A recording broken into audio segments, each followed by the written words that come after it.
Sebuah video mengenai serempetan antara kereta dan juga bus viral di media sosial Instagram. Salah satu akun yang mengunggah postingan tersebut adalah akun Instagram @dorobey.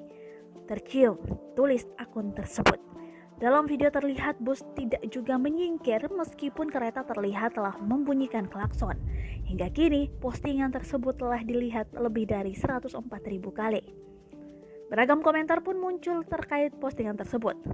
Kejadian serempetan kereta dengan bus tersebut terjadi di Solo, Jawa Tengah.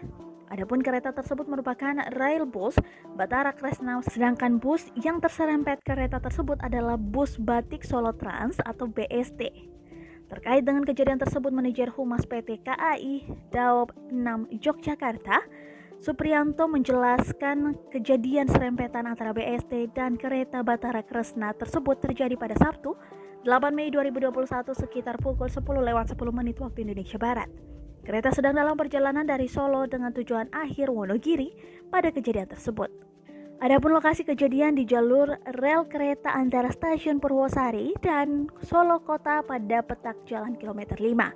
Akibat dari kejadian ini, Supriyanto menjelaskan bahwa terdapat kerusakan kaca spion pada kereta Batara Kresna akibat kejadian itu.